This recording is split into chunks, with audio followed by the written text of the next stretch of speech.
The brain, a truly spectacular organ that does so much for our body, and without it, well, we couldn't live. However, how would it feel if you couldn't control your emotions and you always had thoughts that you had demons around you, or that you were dead, or that you could never die? In today's video, we discuss a rare psychiatric condition called Cotard syndrome. So in this series, we're going to be covering a lot of different rare psychiatric disorders that don't get a lot of attention, however, have been rising. However, they are still uncommon. So first one being Cotard's. So first and foremost, Cotard's delusion, as it is often called, or walking corpse syndrome, is a rare neuropsychiatric disorder in which a person believes they are dead, that they do not even exist, or sometimes that the world itself does not exist. So essentially with this, you can have one of the three. There's overlapping symptoms with it, where sometimes you believe you're dead and that you are not dead at the same time, things like that. And also with it, I wanted to briefly touch on, it was actually discovered in the 1880s by Jules Cotard, and he was a French neurologist and psychiatrist.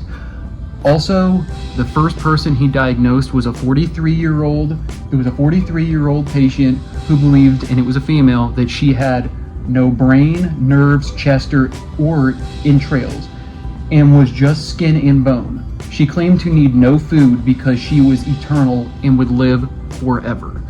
So that's just a little background on it. And keep in mind too, a lot of these as well, once again, mental health disorders, there can be a lot of root causes, meaning if somebody was diagnosed with it, they typically would have an underlying condition such as anxiety, depression, even history of drug use as well. And also, really, what I want to say on this is, we're also going to be briefly looking at a study as well. And it is an uncommon psychiatric disorder. However, I believe it does merit some attention due to a slight rise, but also I think that uncommon psychiatric disorders should be discussed. So as I stated, we're going to be going over multiple rare psychiatric disorders over the next couple weeks, and I'll let you know when the next one's going to drop. So like and subscribe. Let's go ahead and jump right on into the study and just some different interesting facts about this. So one thing that really stands out with Cotard's, before I go any further, is that most patients diagnosed with this, or people diagnosed with this, believe they are either in the process of dying or that they have already died before. They're already dead. That's why a lot of times malnutrition, poor hygiene, things like this typically happen with people who've been diagnosed with this condition. Now, interestingly enough, in 2018, there was a study that was analyzed, and it found that there were 12 people, and they all had been diagnosed with Cotard's. It found that 8 of the 12 believed that they were dead completely, already dead.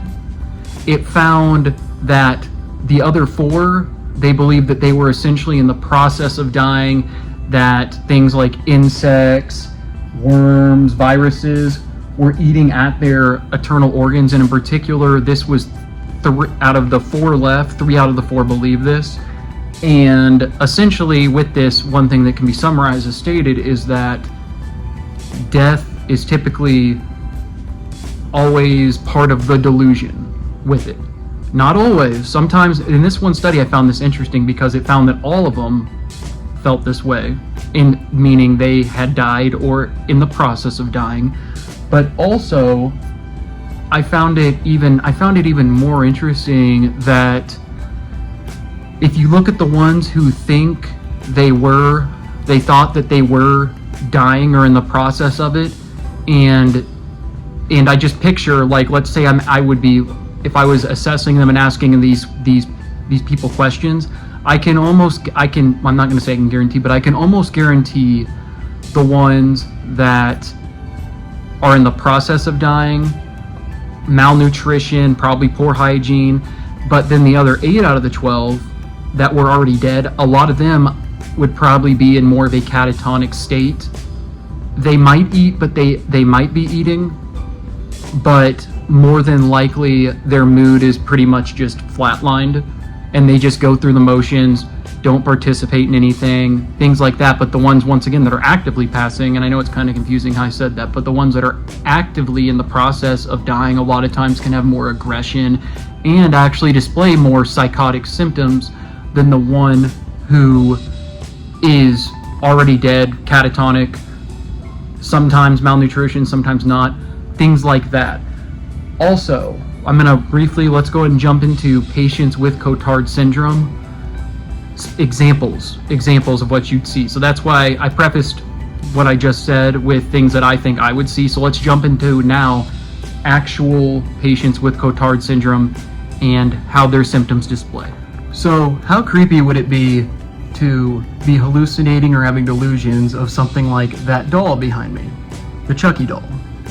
And I turned the light off for this part just to kind of as well show you what it's like for somebody who has Cotard's. So patients with Cotard syndrome symptoms include things such as delusions that will always be present with somebody who has Cotard syndrome.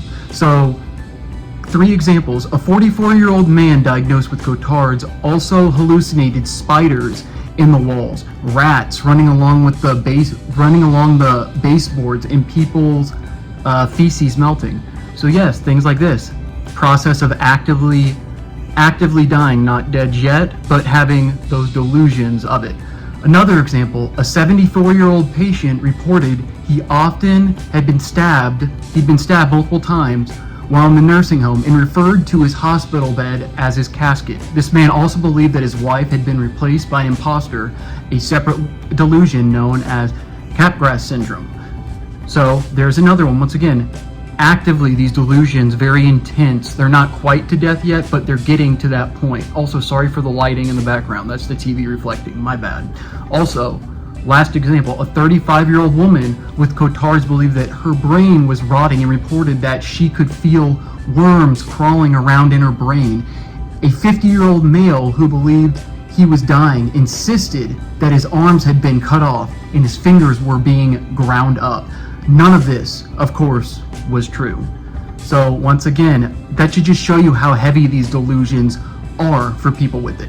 And I don't know about you, I'm going to go ahead and turn the light on. It can pick up those bad vibes, and it's a little creepy in my opinion when discussing Cotard's and having lights out. So let's get those lights back on, and let's go ahead and briefly touch on the causes of Cotard's delusion. So now let's look at some of the causes and treatments of Cotard syndrome.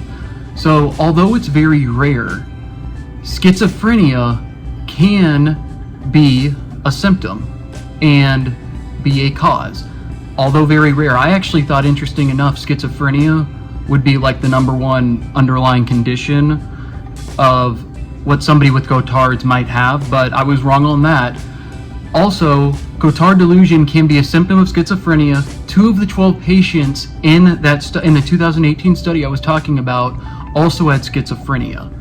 Other studies have shown that fewer than 1% of schizophrenia patients also have Cotard's, and that's what I was saying, so very low. However, the study also found the various neurological and psychiatric disorders were associated with the syndrome. Okay, that makes sense. So once again, in regards to causes, let's go ahead and look at another aspect of the study and break it down. So 3 out of the 12 had been diagnosed with depression. 3 had been diagnosed with depression. That's my bad. 4 had a history of addiction to opiates and benzodiazepines. Also, seizures, cluster headaches, evidence of stroke, and lesions in the brain, and also lower brain, like a decrease in brain density, had also been reported by patients with Cotard. So I know that was kind of a mouthful what I said, but essentially all it is the underlying causes from a mental health perspective or a neurological condition is typically one of the factors in regards to diagnosing somebody with Cotard's. Also, however, whether or not any of these conditions cause Cotard's delusion is still unknown. That's what but that's what the science community believes. It seems that this bizarre constellation of delusions can also result when any number of things go wrong in the brain. So it can be a broad spectrum of neurological conditions. There's a lot of factors. I mean, as stated, drug use, history of anxiety, depression. So a history really of having a mental health disorder, typically that is shown, or even in their history shown, that they do have a mental health condition as being part of the criteria to an extent. Once again, there's no official diagnosis, but this is what psychiatrists, psychologists are looking at in regards to the criteria of Cotard syndrome. So real quick, how is Cotard's treated?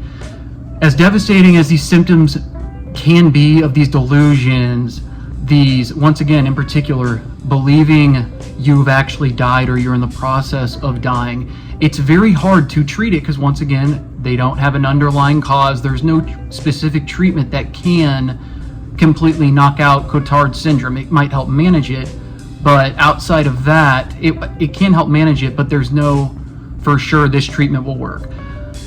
Pharmaceuticals obviously can be used. There can be mood stabilizers that are used, antidepressants that are used as well. However, this isn't positively going to work. So things, once again, like mood stabilizers, Wellbutrin, antidepressants, Prozac, things like this can help manage it, but once again, it's no guarantee. And also, ECT is a treatment that involves electrical stimulation of the brain, has been shown to be effective in some patients as well. And also, once again with this, Cotard syndrome is one of the many neurological conditions that reminds us just how little we understand about our brains and what they do. While treatment is available, once again, researchers are still working on finding out more about Cotard syndrome. And that's what wraps up Cotard's with me. I'm going to be covering another condition that isn't really discussed, or we have no unknown causes or treatments are scarce. I'll be doing another video on that soon. Like and subscribe. This is your daily dose of mental health. We're going to continue to do videos like this, and we cover everything mental health. So leave a comment, like, and subscribe. I love you all.